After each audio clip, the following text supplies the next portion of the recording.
so we can be saved up. All right, Steven Garcia, guys. So me and Steven Garcia, we have a lot of history together. But we're gonna just take 5 to 10 minutes to talk about him. I have some stats here, Steven, to share with the guys. You can correct any of these things if I'm not right. I mean, I started when I think I was a senior leader when Steven Guys started the business. This guy came in from the second week itself, just crushing the field. Field was nothing new for him. He was a natural in the field. More than that, most impressive numbers I have ever seen is in the sales field. I think I can literally say it, hands down, one of the top salespersons I have ever seen in the game. I think the record is 84 new lines in a week, if I'm right. 103. What time? 103. 103. Okay, my bad. Yeah, 103 new lines in a week, and that was as the owner, which means you're running your business plus doing all the responsibilities. So that was as an assistant manager. Assistant manage numbers. Okay. Yeah, my cat's trying to hang out with me. No, as an owner, I did 60 a few different times, 80 one week, but a lot of between 40s and 60s, which Nice, nice. So numbers is now, but you changed the game, probably in the last 24 months, where you step back and teach guys how to get the job done. And I was having a one-on-one with you last week, and you kind of pointed about 7 habits of highly effective people, and you kind of point this one habit out, and that's what we're going to discuss today. yeah. Probably we're gonna take like 10, 15 minutes to discuss about that mentality factor. Anyone watch the video already on the group me? Yes, sir. All right, one person says yes, 3 people nodding hands, one person raised their hand. Okay, What yeah. was the video on the group me? 7 habits of highly effective people, the book summary. So they have the Oh, summary sweet. that they can go watch it before you come to the call. But let's start with this call, introduction, Stephen, because a lot of new faces. There's only probably 1 or 2 people who knows you. Yeah. You start the business, which office you start the business from, and just finish it off with your last wire and your head count and how many assistant managers and outside deals you have. All right, cool. Sweet. Well, I'm Steve Garcia. Hey, Sean and I actually worked with each other back in 2017 and 2018. I got promoted to market director or owner, we call it market director, in 2021. Took me almost 4 years actually. So I was stuck as a rep for a while, which is interesting because of our topic. I think that's probably the reason I was a rep for as long as I was. I probably could have gotten promoted as quickly as Hey Sean if I knew these things earlier. But I started working with Sebastian May of 2017. I came in as a 28-and-a-half-year-old career salesperson. So I started in the fitness industry, which has anybody ever worked in the fitness industry? Anybody ever? No? You're training? So that's sales because, man, there's an abundance of information. I mean, look, sales is sales, but in personal training, I mean, what's separating one trainer from the other? Assuming they're both in good shape, because obviously if one's significantly in better shape, then they're probably going to get more clients. But assuming that their bodies are similar or something like that, what separates them? Their language, how to describe each technique and stuff. They're selling themselves. I mean, without even knowing anything about their how they're training, it's really just their ability to sell themselves. So I already came in with a pretty good understanding of how to sell and how to sell myself. So it's pretty simple. We were doing direct TV, and so I got pretty good at it pretty quickly. Now, selling products to people, getting people to say yes. I mean, once you learn the system for it, do you guys agree it's pretty easy? Yes. Yeah. The most part, like, yeah, you have maybe an evening that's challenging, or maybe a whole day, like, man, it was a tough day. But you always find those low-hanging fruit. You always find those customers that don't like what they have, and so that wasn't really the thing that was challenging for me. For me, it was how do I get people to work with me? How do I get people to want to be a part of a vision that I have? And what it comes down to is it's a very, very competitive field, just in general. Anybody can work anywhere, right? Unemployment rates are pretty low, and we haven't hit by the way, I have some apocalyptic doomsday predictions with AI and robots. I personally believe we're going to get unemployment rate to maybe 50%. Like it could be some serious fucking shit. And if within the next 20 years you're not at the top of a mountain in an industry, I believe you're going to get absolutely bulldozed by the world. Now 50 years, 20 to 30 years down the road, so most of you guys will be older, but our kids, they're going to have some challenges. But getting people to want to work with you and trust you as a leader, I believe personally is the most valuable skill set that you can learn, period. Okay. And, I'm sure you guys have heard sales is a skill set that, is ultra transferable and something that you want to learn and master. And getting people to want to work with you is an aspect of sales, right? It's just selling in a different capacity. So think win-win is something that I had a really hard time with. Who's competitive? Yeah. What do you guys play sports, anything like that? Do you have any high performing athletes? Lady on the right, what did you? Softball. Softball. Okay. What else? That's it. Softball. Oh, I'm sorry. Anybody else? What else did we do? No, I did boxing, and I also did I played basketball as well. I did amateur boxing for about a year. Got it. Okay. So combat sports. What else? Football. Football. All right. Baseball. What was it? Paintball? Baseball. Baseball. Perfect. Yeah. So I mean, in all of these sports, there are clear winners and there's clear losers.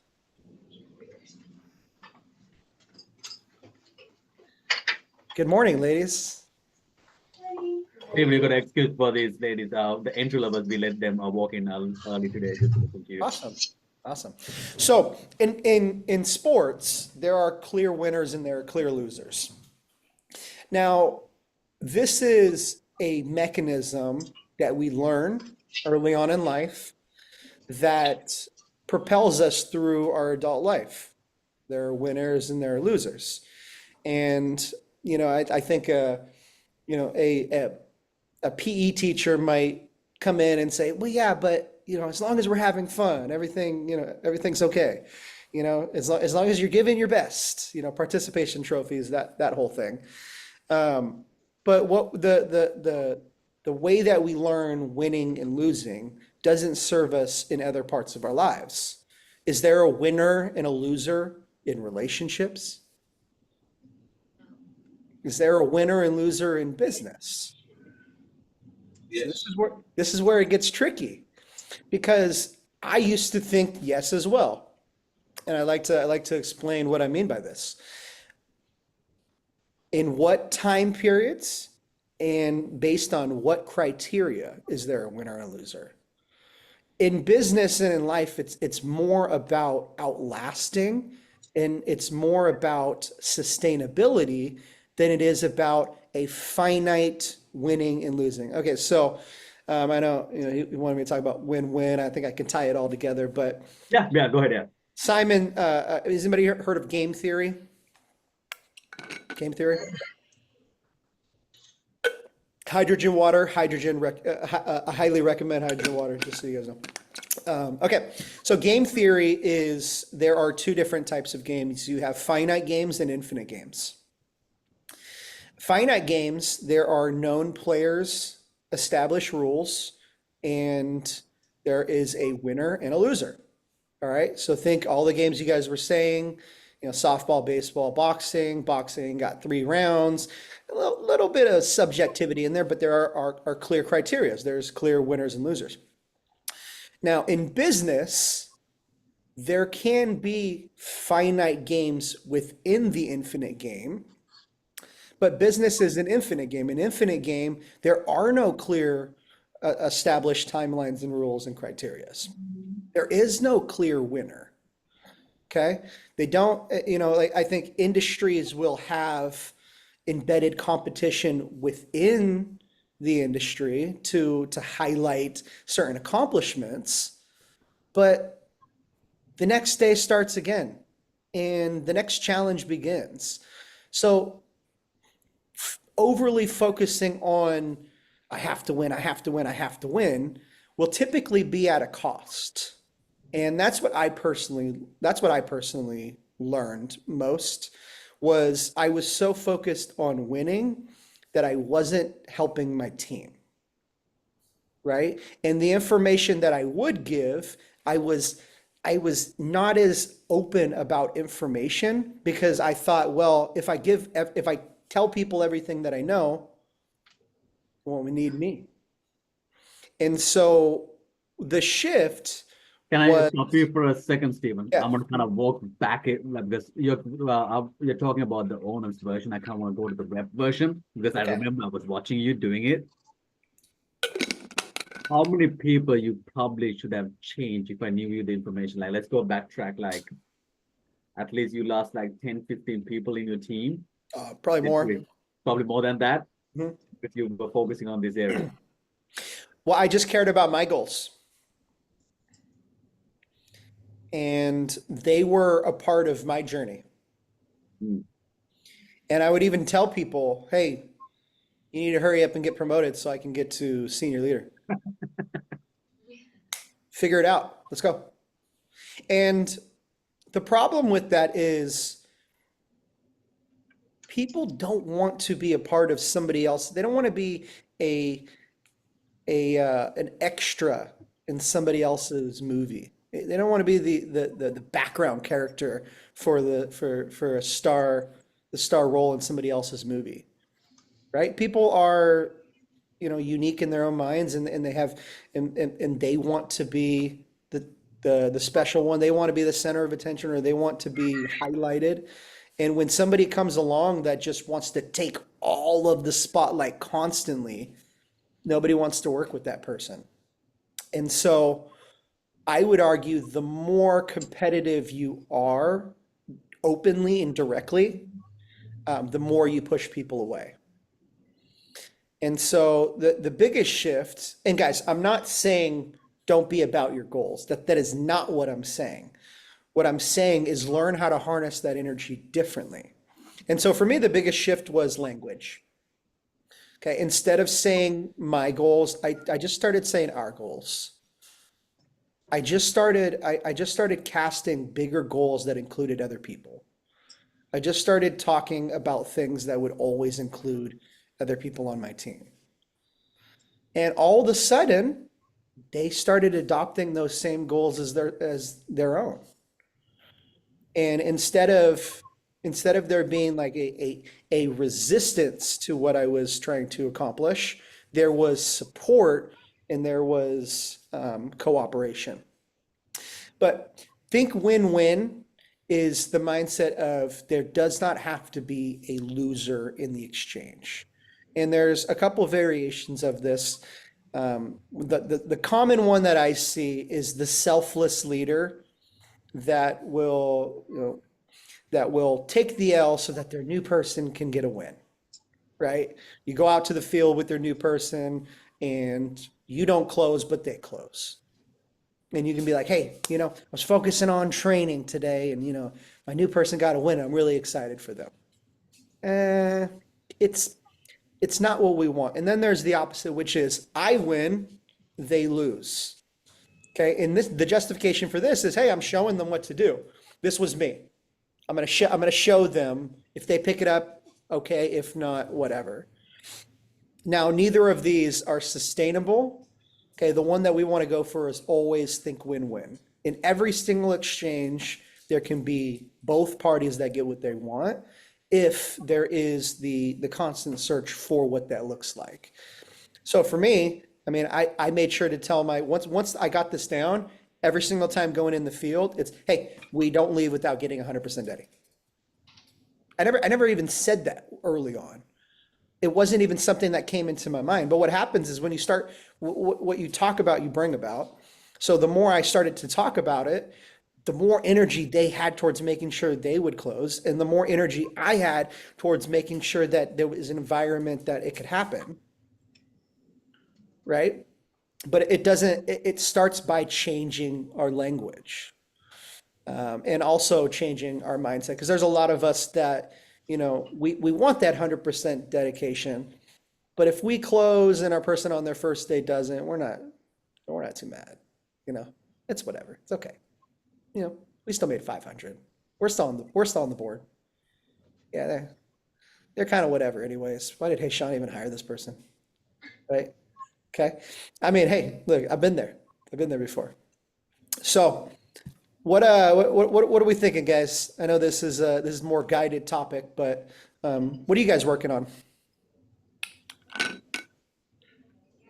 think definitely relate to the win-win part. That sometimes I tend to put others before myself. Steven, can you hear them? No. Yeah, Steve, if you ask him a question, come close to the TV. I think he can hear you. Okay. Try speaking a little louder. All right. Well, it's not like I was not sick. Cool. All right. I was just saying, to answer your question, Stephen, I think some of us in here have related to the first example where we tend not to focus on ourselves as much and focus on others, but that is a story and it is an excuse too. So the goal is to constantly search for that win-win and just be upfront about it with the person that we're with. Yeah. Like in the beginning, like, hey, like we're not leaving until we get that 100% Eddie. It's easy, not like that. What did you do to really? Have you ever had that mindset at all? Though it seems like you had more of the second mindset. Which was the win I lose. win.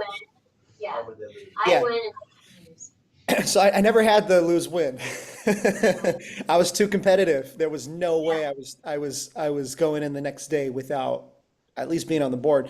So I found myself more, okay, so I'm gonna think realistically for a second. There are always somewhere between 3 to 5 qualified customers that walk through. I don't know, it varies based on like the retail location, but there's always like a certain amount of qualified customers that would come through.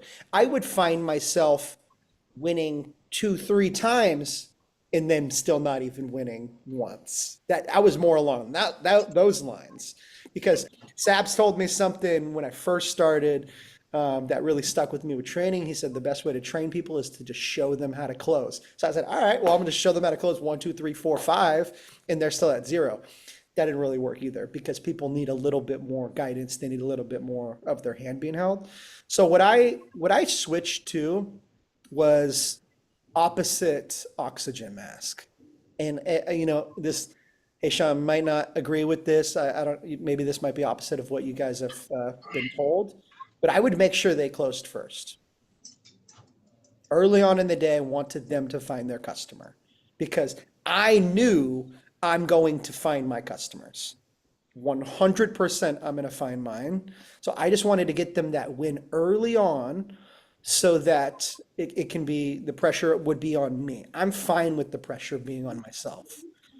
So I would say if you have if you're a high performer, get them their sale early, because the confidence that they'll get because of it will be so much higher than if they just get a credit check or some little moral win. Like getting them that early sale, super important. We had my man in the middle. What was your question?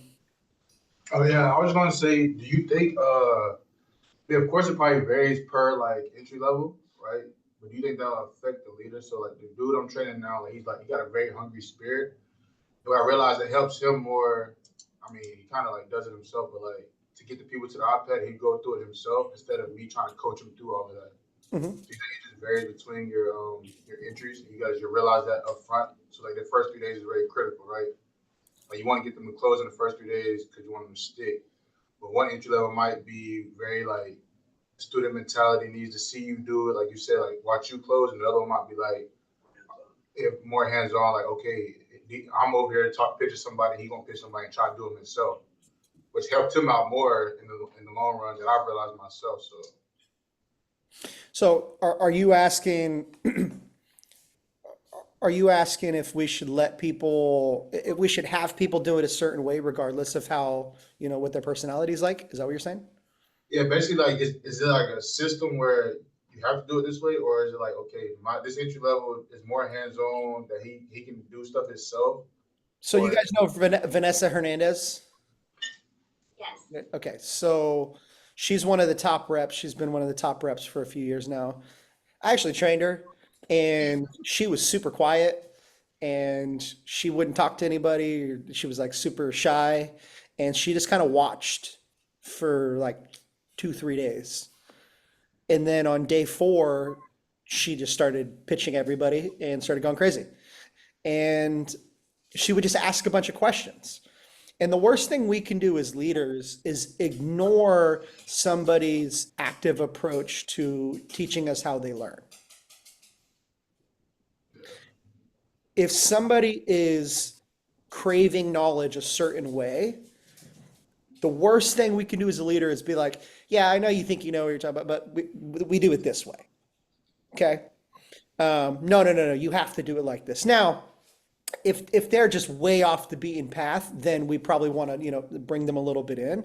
But some people, they like to observe and they ask a lot of questions. And they just, their confidence is in their ability to understand. So until they understand, they have zero confidence behind it.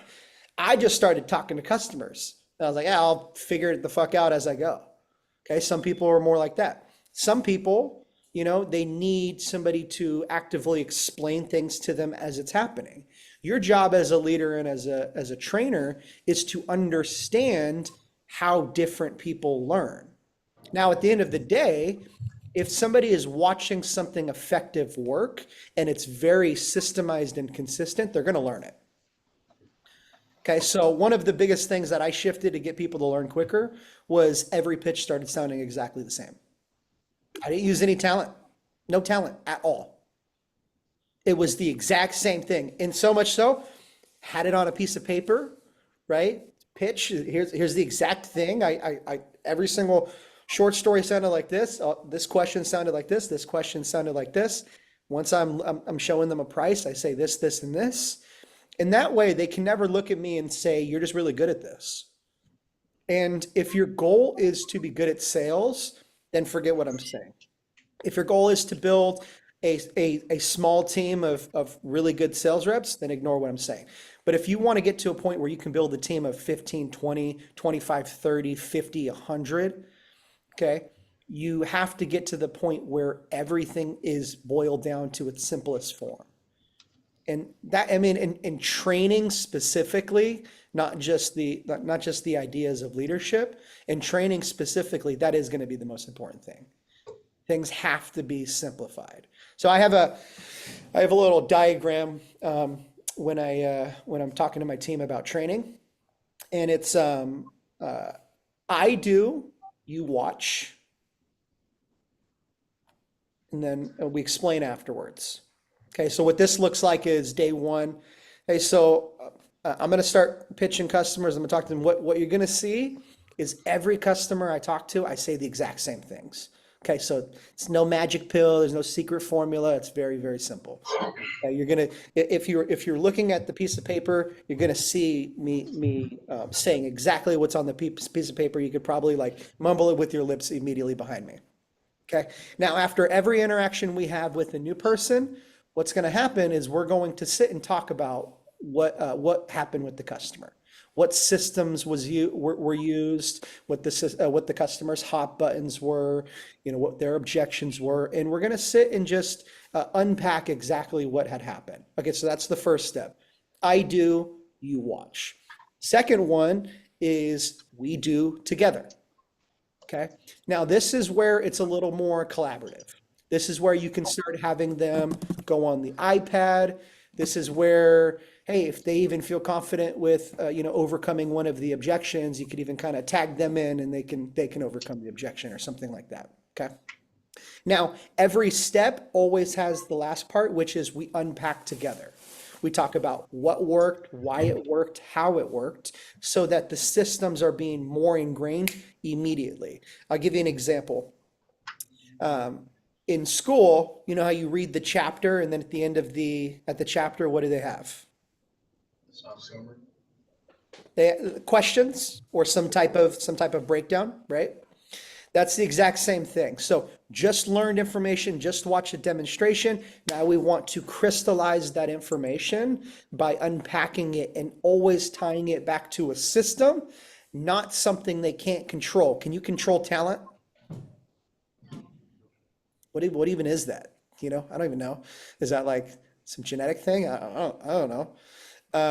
Systems are highly replicatable, and that's what we want to always refer back to. Okay, so there's I do, you watch while we unpack it together. We do together while we unpack it together. The third one is you do, I watch. And this is where we start to train more independence with people. So what this looks like is they're talking to a customer and we're standing right behind them as they're going through it. Now, here's what I used to do. The second they would make the smallest bit of a mistake, I would want to jump in. Because I'm like, God dang it, Billy Bob's fucking it up again. And I'm wanting to jump in and save it. This is the wrong approach. Okay. We have to let them work through it. Okay. Now, if it's a qualified customer and the trainees start to look at us like help me, that's when we get in. But if they're not tagging us in, then we don't want to jump in the conversation because we're more likely to hurt their confidence than help it. Does this make sense, guys? So that's something that we talked about before. Okay, so how the expectations sound is all right. So now that you're starting to get this down a little more, you're going to talk to the customer. So we're going to do one and one. Okay. So I talk to one customer while you're standing next to me. And by the way, like we should be able to hold hands. If you're training somebody, you should be able to hold their damn hand. Okay. That's how close you guys should be at all points in time.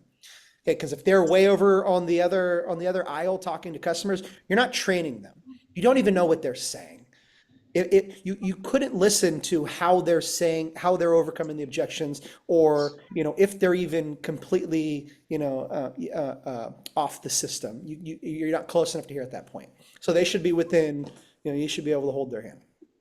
But the conversation sounds like, okay, I'm going to talk to one customer, you talk to the next one. I'm going to talk to one, you talk to the next one. Okay.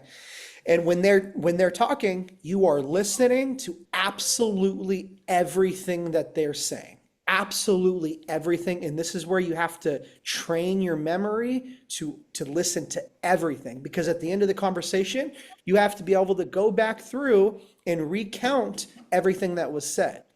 Okay, so this will definitely challenge your memory for sure. I actually learned this from a guy named Ahmed. I watched him training one day and I was like, wow, I don't pay that much attention to how closely people are pitching. That's really impressive. I saw him like hiding behind one in the corner, listening to everything. I'm like, man, that's brilliant. And so I started doing that. So you're listening to absolutely everything. Now here's what we're listening with the intention to do, because finding out all the shit that they did wrong is an easy way to create resistance with the person that we're training. Nobody really likes to be told that they fucked something up. I don't care who you are. Right? We are beings that seek love and affirmation. And so what we're looking for is what are the things that they're doing well? Like where are the parts in the system that they actually did really well? What are areas that we could build their confidence on? Hey, I heard that like when you were saying this and this, you said that so perfectly. Like they had this little blow off objection and you like pushed right through it. You keep doing that, you're gonna be absolutely incredible at this. Like that was so freaking good. And you're really building their confidence. Now, we always have to find the things that we can help them correct. Okay, but we must always lead with confidence building. If we just say, Yeah, so when you did your short story, you said this instead of that. In the presentation, you missed this question right here. And when they said this, you missed that right there. You got to be better. Figure this the fuck out. Okay. Yeah. What'll happen is what? Get discouraged. Get discouraged. They won't want to. And then that brings me right back to the first thing, which is the ability to get people to want to work with you. Hey, dog's going crazy. Hey, be quiet, bro. Sorry, guys. There's nobody there. Chill. Okay. My bad, guys. I'm in my living room. My home office is set up downstairs, and from like 10 a.m. until the rest of the day, it's open. But right now, I have my girlfriend sleeping, so I didn't want to wake her up earlier. So people will want to work with you. And if you want to make a lot of money in life, you have to get really, really good at people wanting to work with you, meaning people have to feel confident after interactions with you, right? And this boils right back down to win-win. If you're so competitive that you always have to have an edge against people, you always have to one-up people, like physically, mentally, whatever it is, people won't want to work with you. And it's in training, it's in the meeting rooms, it's in campaign, it's all over the board. So training, fun topic. By the way, in the interest of full disclosure, I haven't trained somebody on sales in like a year. So, oh, you asked me. Scratch all your notes. Scratch all your notes. Yeah. Stats. Our last wire was 59,000. What was the profit on that? Net. What did you net? 25,000, something like that. Not a bad week, yeah. Yeah, not bad for a week. Yeah, 100 grand just like saving in your bank account, not going to the field, but just like 2-3 hours. Yeah, it's interesting watching your bank account like take big jumps. You just go from like, I'm not going to say how much is in my bank account, but Steven, I know we are over time. I appreciate you Yeah. jumping on. I know it's like 8:30. That's the time that you do your morning routine. You probably push that to another half an hour and jumped in. So say thank you guys for Steven. And Steven, do you mind any of them reaching out to you for any one-on-ones? Just text you Sure, yeah, directly. you guys can hit me up. Big takeaway, guys.